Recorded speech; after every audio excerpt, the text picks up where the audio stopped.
சில இடத்துல தனிமையா நீங்க உட்கார்ந்துட்டீங்கன்னு வைங்களேன், உங்களுக்கு பைத்தியமே பிடிச்சிடும்.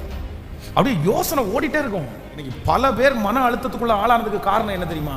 தனிமையில் அப்படி என்ன கொஞ்சம் ஃப்ரீயா விடுறீங்களா, என்ன கொஞ்சம் ஃப்ரீயா விடுறீங்களா, போய் போய் போய் போய் உட்காந்துறது, போய் தனியா உட்காந்து ஏதாவது ஒன்று யோசிச்சே இருக்கிறது. நான் சொல்றேன், நீங்க உங்களை கெடுத்துக்காதீங்க. நம்முடைய மூளை இந்த சர்ச்ச அளவு கிடையாது. எவ்வளவுதான் இருக்குது? கிராம் கணக்கில் தான் இருக்கு, கிலோ கணக்கில் கூட இல்லை. இவ்வளவு குட்டி மூளைய எவ்வளவு கசக்குவீங்க, எவ்வளவு போட்டு ஒரி பண்ணிக்கிறது, எவ்வளவு போட்டு திங்க் பண்ணிக்கிறது. மனைவிட்ட பேசுறதில்ல, கணவன்கிட்ட பேசுறதில்ல, பிள்ளைகிட்ட பேசுறதில்ல, யார்கிட்டயுமே பேசுறதில்ல.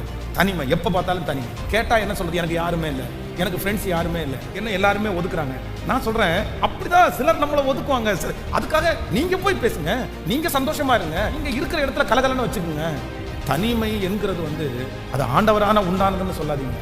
இந்த ஜபத்தில் இருக்கிற யாரோ ஒருத்தரை பிசாசு உங்களை அழிக்கிறதுக்காக உன்னை தனித்தனியா கூட்டிட்டு போய் உட்கார வச்சு வச்சு வச்சு யோசிக்க பண்றாங்கன்னா இன்னைக்கு ஒரு தீர்மானம் எடுங்க. இல்ல, நான் அப்படி இருக்க மாட்டேன். ஆமென்.